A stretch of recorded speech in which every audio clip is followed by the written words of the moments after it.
अस्सलाम वालेकुम एवरीवन। आज हम काइनेटिक मॉलिक्यूलर थ्योरी स्टडी करने जा रहे हैं। तो इसके कुछ पोस्टुलेट्स हैं जो पेपर्स के हवाले से भी बहुत इंपॉर्टेंट हैं और इसके स्पेशली सिर्फ पोस्टुलेट्स ही पेपर में आते हैं, इसलिए आज हम इसके कुछ पोस्टुलेट्स हमें जो गिवन किए हुए हैं हमारी बुक के अंदर वो डिस्कस कर लेते हैं। फर्स्टली हम एक चीज़ ये देख लेते हैं कि काइनेटिक मॉलिक्यूलर थ्योरी के अंदर एक तो टू एंड फ्रो मोशन होती है, ये तो आगे के पॉइंट्स हैं। फर्स्टली हम इसको one by one her point को डिस्कस भी करते जाएंगे साथ साथ में, और साथ साथ में ऐसे पढ़ते भी जाएंगे। तो फर्स्ट पॉइंट हमारे पास आ जाता है जिसके अंदर हम एक ये चीज़ पढ़ते हैं कि ये एक तो गैस किसी कंटेनर के अंदर हमने केप्ट की हुई है, यानी कि स्टोर की हुई है, और उसको बिल्कुल वो टाइटली पैक्ड है ये कंटेनर। और इसके अंदर जो मॉलिक्यूल्स हैं ये, अब इसकी जो अंदर के मॉलिक्यूल्स की जो सारी मोशन है, या जो कितने मॉलिक्यूल्स होते हैं इसके अंदर, मोशन कैसी होती है और कोलिजन कैसी होती है, और इस तरीके की जितने भी, और इसके अलावा एक और चीज़ बता दूं कि फोर्स कैसी होती है, रिपल्सिव होती है इसके अंदर या अट्रैक्टिव होती है ये चीज़। तो ये सारी चीज़ें अब वन बाय वन हम डिस्कस कर रहे हैं। तो फर्स्ट पोस्टुलेट हमारे पास कुछ यूँ है कि फर्स्टली ये वाइडली सेपरेटेड होते हैं, widely separated to each other.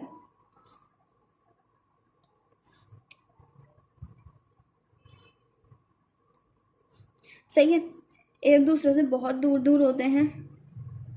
इसके अलावा वेट इनका जो होता है नेग्लिजिबल वॉल्यूम होता है इसके अंदर, सॉरी वॉल्यूम जो होता है वो उसके अंदर होता है नेग्लिजिबल, यानी कि वॉल्यूम जो होता है वो ना होने के बराबर होता है। सही है।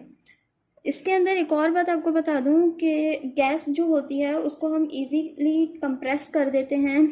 तो इसके अंदर ये होता है कि जो स्पेस हमारे पास गैस के अंदर ज़्यादा होता है, या जो हमने इसके अंदर कंटेनर लिया तो हम इसको ईज़िली कंप्रेस कर सकते हैं।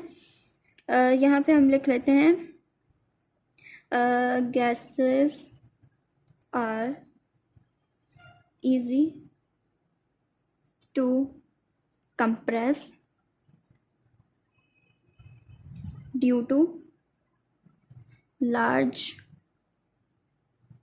empty space। ये इस फिगर से भी हम इस चीज़ का अंदाज़ा लगा सकते हैं कि ये मॉलिक्यूल्स इतने दूर दूर हैं। अगर हम अपने ये जो हमने पिस्टन यहाँ पे रखा हुआ है इसको कंप्रेस करें नीचे की तरह, हम इसको पुश करें नीचे की तरफ, तो क्या होगा, हमारे पास जो वॉल्यूम है वो कंप्रेस होता जाएगा और इजीली कंप्रेस हो जाएगा, क्योंकि हमारे पास बहुत ज़्यादा स्पेस होता है एम्प्टी स्पेस की वजह से। क्योंकि ये स्पेस आपको दिख रहा होगा, ये रहा स्पेस, ये जितना भी है, यहाँ पे स्पेस है, यहाँ पे स्पेस है, ये यहाँ तक, यहाँ तक, यहाँ तक, यहाँ तक। अगर हम पिस्टन को मूव करेंगे और इस पिस्टन को यहाँ तक ले आएंगे तो ये इजीली आ जाएगा यहाँ तक। ठीक है। इसके अलावा ये कोलाइड करते हैं, दे कोलाइड विथ एनदर, एक दूसरे के साथ कोलाइड कर रहे होते हैं। ये इसके साथ, ये इसके साथ, ये इसके साथ करेगा, फिर ये इसके साथ करेगा, ये इस तरीके से collide with another and also with the walls of container।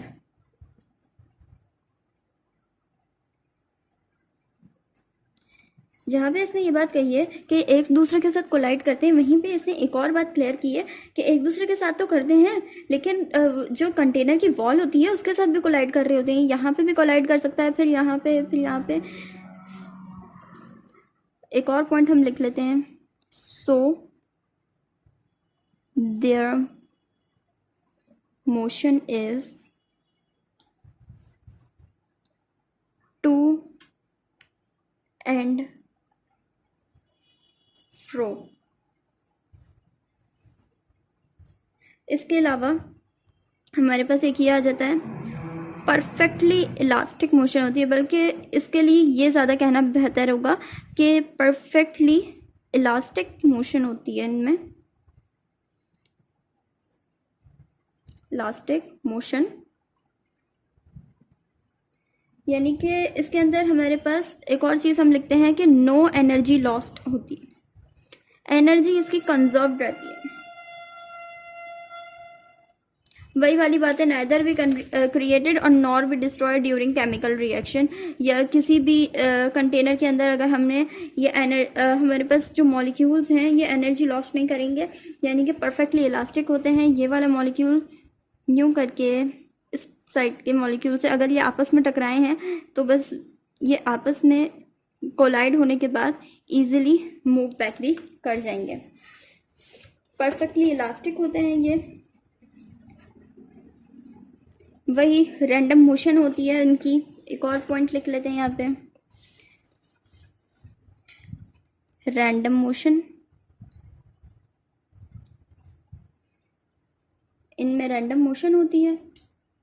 इसके अलावा हमारे पास ये तो ना अट्रैक्ट करते हैं और ना ही रिपल करते हैं। यहाँ पे हम लिख लेते हैं no attraction and attraction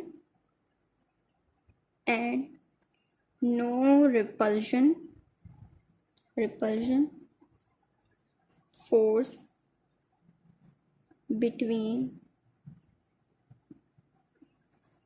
them, या आप लिख लें भले बिटवीन मॉलिक्यूल्स। तो यहाँ पे हमारे पोस्टुलेट्स होते हैं ख़त्म। और इसके अलावा अगर आपको पोस्टुलेट्स के अंदर कोई भी क्यूरी है तो आप मुझसे कमेंट सेक्शन में पूछ सकते हैं।